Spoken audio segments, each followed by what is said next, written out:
Hola a todos y a todas, espero que hayan tenido una muy buena semana. Nos reencontramos en este espacio, en esta oportunidad vamos a abordar el tema de la entrevista de preadmisión. Es un tema muy importante que todo psicoeducador debe estar preparado para llevarla a cabo. ¿De qué hablamos cuando decimos entrevista de preadmisión? La entrevista de preadmisión va a ser una entrevista que va a mantener un voluntario con el alumno en forma individual. El voluntario le va a formular una serie de preguntas que van a estar destinadas a orientarnos un poco sobre las circunstancias que lo trajeron, que lo acercaron a los talleres psicoeducativos, un poco sus antecedentes, un poco su historia, con el objetivo básicamente de cuidar al alumno para asegurarnos de que esté en condiciones de recibir la información que se brinda en los talleres, y con otro objetivo que es de conocer más a la persona y de poder orientar las psicoeducaciones en el espacio del taller.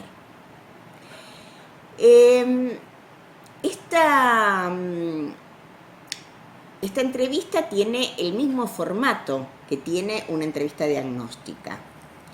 La diferencia con respecto a la entrevista diagnóstica es que una entrevista diagnóstica se hace con el propósito de que el profesional de la salud evalúe una serie de síntomas, signos, para arribar a un diagnóstico para luego implementar un tratamiento. No va a ser el caso de nosotros en la Red Sanar. No vamos a diagnosticar, no estamos preparados para diagnosticar. Solamente lo que vamos a, los datos que vamos a recabar de la entrevista van a ser nada más que como para poder entrar en conocimiento más con el alumno. Solamente para eso. Las entrevistas suelen ser de dos tipos. Las entrevistas son o entrevistas dirigidas o entrevistas semidirigidas. La entrevista dirigida es una entrevista estructurada, está formada por preguntas cerradas a las cuales generalmente contestan con un sí o un no. Pueden dar algún otro dato, pero bastante más escueto, o sea, no requiere de largos relatos ni de preguntas abiertas donde la persona necesitemos que nos cuente sobre su vida. Una entrevista dirigida es una entrevista que requiere de poco entrenamiento del entrevistador. La entrevista semidirigida es una entrevista con una estructura más global, donde las preguntas son abiertas y requieren respuestas que tengan que estar más elaboradas. Por ejemplo, ¿qué opinas sobre esto? ¿Qué te parece tal cosa? Y es una entrevista que sí requiere de un entrenamiento de la persona que la va a llevar a cabo. Dijimos que la entrevista de preadmisión no es una entrevista diagnóstica, porque no vamos a arribar a un diagnóstico. Un diagnóstico es la conclusión acerca de una patología o un estado del paciente, al que se arriba después de recabar datos que tengan que ver con síntomas, signos. En el caso de la preadmisión, de ninguna manera va a tener ese objetivo. Hago mucho hincapié en esto. Perdónenme que sea reiterativa, pero no estamos capacitados para diagnosticar.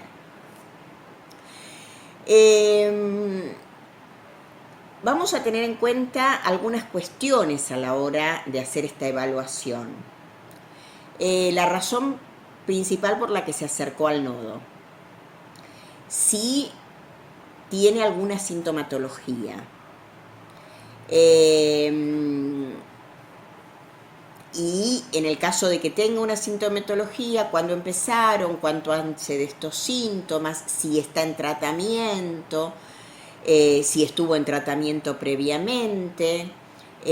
Vamos a recabar también datos como edad, configuración familiar, actividad laboral o actividad, si es estudiante, hábitos generales de alimentación, de sueño, de estilos de vida, los vínculos. Vamos a, digamos, a explorar sobre las diferentes dimensiones de la persona. Si está atravesando enfermedades clínicas, qué nivel de conciencia de enfermedad tiene, cuáles son las expectativas con respecto a la red y algún otro dato que la entrevista misma nos vaya llevando a que consideremos importante. Es importante tener en cuenta a la hora de hacer esta evaluación global cuál es el nivel de malestar que le provoca lo que nos está contando. Si lo que podemos detectar es si el malestar es patológico o es normal, si está en riesgo para sí mismo o para terceros. En la clase anterior, que estábamos hablando de prevención del suicidio, hay un apartado en la entrevista donde directamente se le pregunta al alumno si en algún momento ha atentado contra su vida. En el caso que responda que sí, se despliegan una serie de preguntas donde vamos a investigar un poco más sobre lo que está sintiendo en este momento, si sigue pensando lo mismo, si lo intentó, como para poder evaluar esto que estamos diciendo, si la persona está en riesgo para sí misma. Sería, digamos, importante poder detectar cuál es el núcleo del malestar.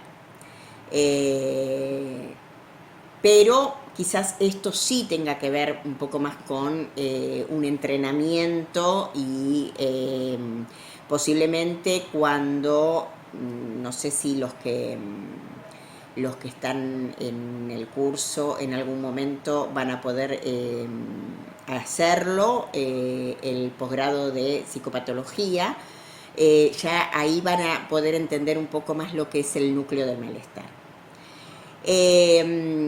Si es egodistónico o egosintónico. Ustedes se acuerdan cuando la licenciada Mariel Tiberio lo dio en su clase. El ego distónico es la persona que está en distonía con su malestar, lo detecta su malestar porque está en distonía con lo que le pasa. No le pasaba antes y ahora sí nota la diferencia. El ego sintónico es la persona que no registra el malestar. Vamos a evaluar si existe alguna patología de base, si refiere a algún tratamiento psiquiátrico o algún otro tipo de tratamiento. ¿Qué información tiene la persona sobre la red Sanar? Si sabe de qué se trata. Y lo que hay es importante tener en cuenta que es posible que alguno de nuestros sesgos esté dirigiendo nuestra atención a determinados datos puntuales. Eso tenemos que tratar de, a la hora de evaluar, ser lo más objetivos posibles. Si algo nos está pasando a nosotros con este relato de la persona, poder corrernos de ese lugar y evaluar objetivamente los datos que la persona nos está dando. Con esto vamos a abordar algo que se llama la conceptualización del caso, que es una evaluación global del caso particular. Si tiene comorbilidades, si está transitando una patología en estos momentos, si está en tratamiento, si no está en tratamiento, cómo es su entorno, cómo es su vida social, si hay algún otro tipo de problemas más allá de los que refiere la persona que pudieran estar siendo factores de riesgo. Toda esta evaluación, toda esta conceptualización del caso nos va a permitir decidir la admisión o no del alumno. O sea, de eso se trata, es una entrevista de preadmisión. En el caso que nosotros tengamos dudas con respecto si puede llegar a ser perjudicial o no para la persona que reciba la información que se da en los talleres, pediremos, por ejemplo, al alumno, si está en tratamiento, que su profesional de la salud le extienda un certificado donde le autorice a recibir psicoeducación.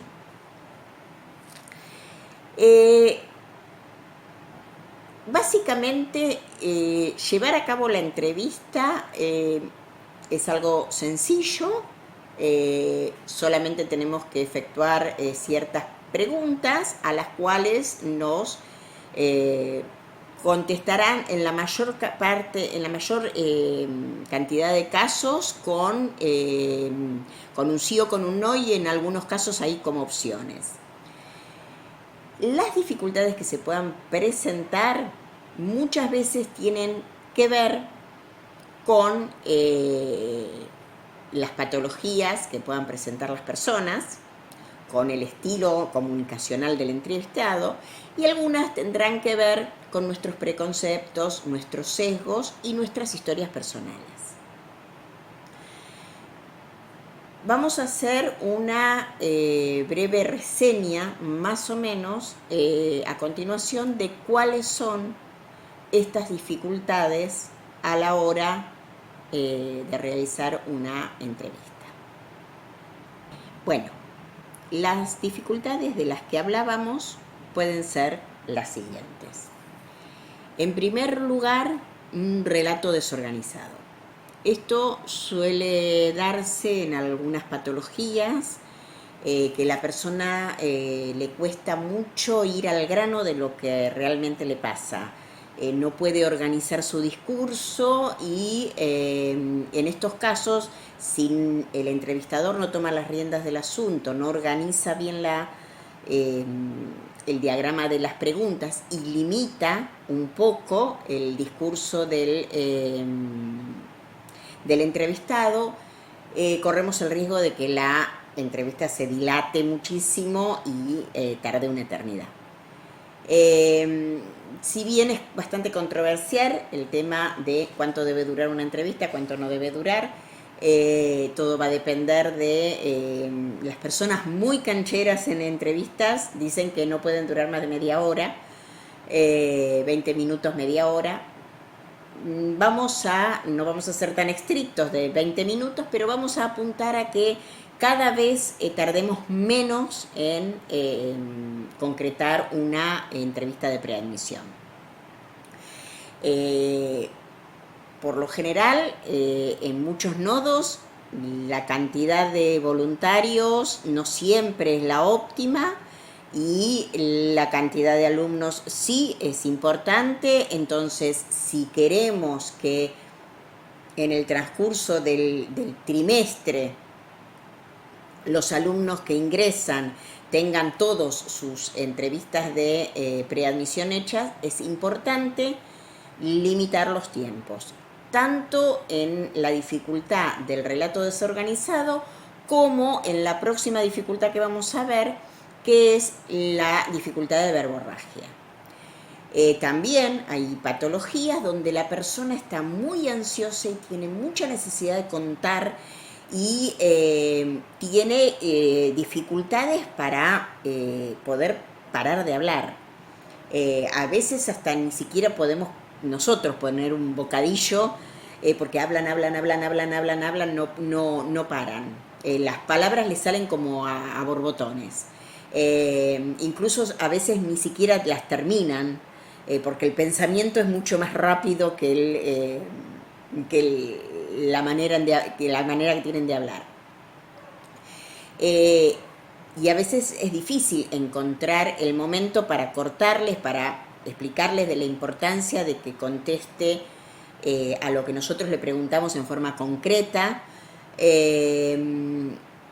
Y muchas veces requiere, por ejemplo, de que hagamos algún gesto con la mano, como de que pare un momento, la postura corporal nuestra, de incorporarnos para explicarle que tiene que permitirnos preguntarle,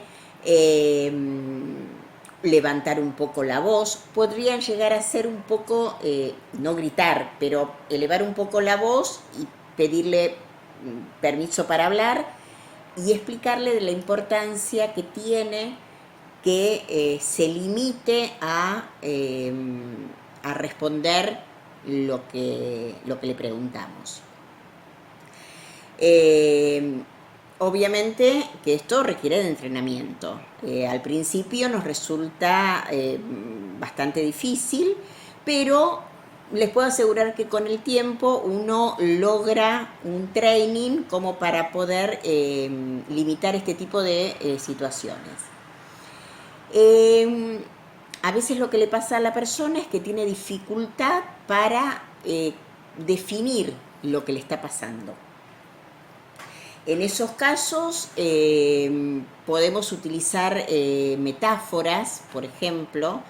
Lo que vos me querés contar, que estás sintiendo, es parecido a, y le hacemos una descripción, como para que poder ayudar a la persona a que nos relate qué es lo que le está pasando en ese momento. A veces lo que suele pasar es una excesiva necesidad de contención.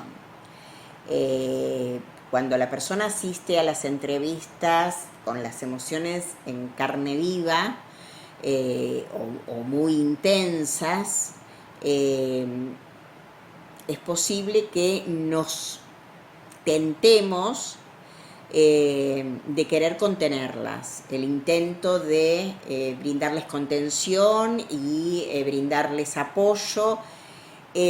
Tenemos que evitar ese tipo de intervenciones.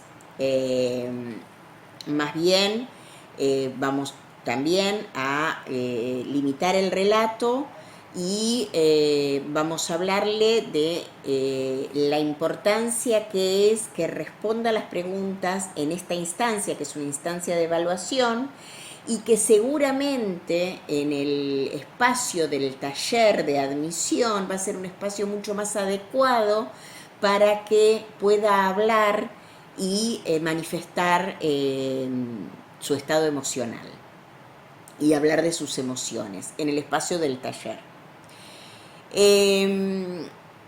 Otro de los inconvenientes que nos vamos a encontrar es con un relato descriptivo o episódico. La persona asume que porque nos cuenta textual cómo sucedieron las cosas, nosotros vamos a asumir cómo se siente. En este caso corremos el riesgo de hacer una evaluación guiada por nuestros sesgos con respecto al episodio. Entonces tenemos que también guiar en este sentido y digamos ir un poco más al grano, preguntarle exactamente cómo se sintió con esto que pasó, qué emociones le generó esto que pasó, o por ejemplo que nos diga de 1 a 10 cuál fue el malestar que sintió, digamos, guiarla un poco como para un poco acortar este relato descriptivo y episódico que no nos lleva a ningún dato en concreto. Si nosotros queremos recabar algún dato en concreto, tenemos que reformular las preguntas. También nos vamos a encontrar con personas que tienen resistencia ante la entrevista. Si esto es un taller, ¿qué es este tipo de entrevista que me hacen? Bueno, permitirle a la persona que hable sobre las dudas que tiene y sobre la resistencia que tiene a la entrevista y responderle a todas sus dudas, explicarle que no estamos haciendo un diagnóstico, que no estamos capacitados para hacer un diagnóstico, que simplemente explicarle los objetivos que nosotros tenemos con respecto a la entrevista diagnóstica, que es un poco conocer más al alumno y en todo caso es un cuidado hacia el alumno con respecto a los talleres de psicoeducativos, en el cual vamos a decidir si va a ser admitido o no va a ser admitido al taller si consideramos que puede llegar a ser perjudicial. Pero de ninguna manera que es un diagnóstico, ¿sí? Otra de las dificultades es una posición demandante o agresiva. La persona se presenta a la entrevista con una actitud desafiante, cuestionadora, más bien oponiéndose a casi todas las preguntas, como dije antes, con una postura bastante desafiante, con gestos incluso hasta podrían llegar a ser agresivos. Algunos tienen que ver con ciertas patologías de trastornos de personalidad. Lo que hay que saber que en estos casos no nos tenemos que correr del lugar que nos quiere poner la persona. La persona nos quiere poner a prueba, quiere poner a prueba nuestra idoneidad para estar entrevistándolo.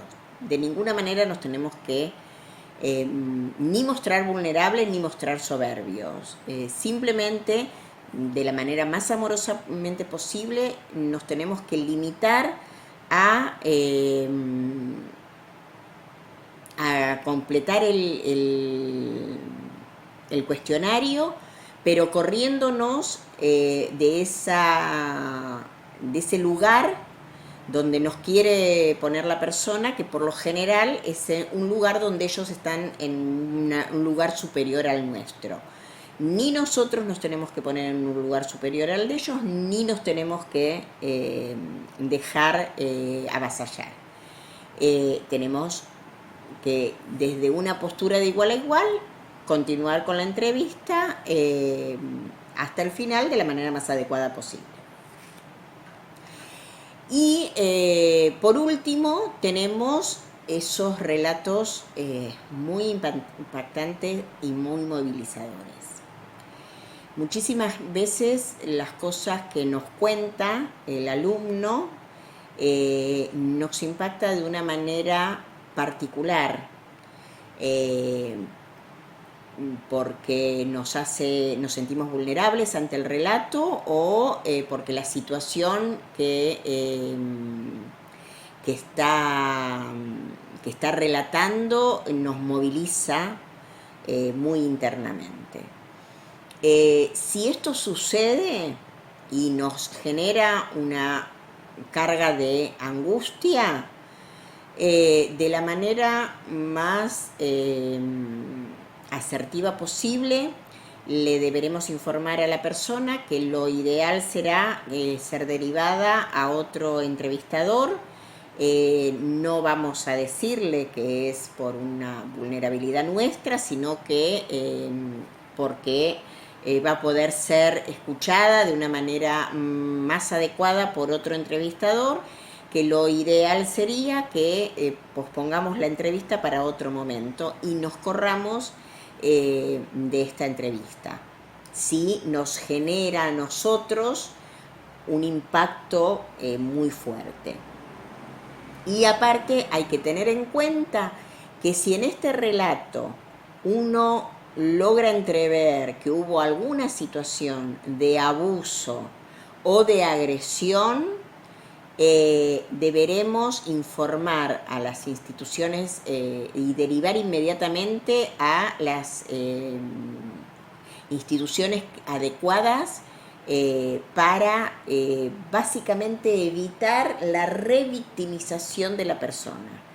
O sea, que ante el relato que nos está dando, vuelva a revivir el evento que nos está marcando.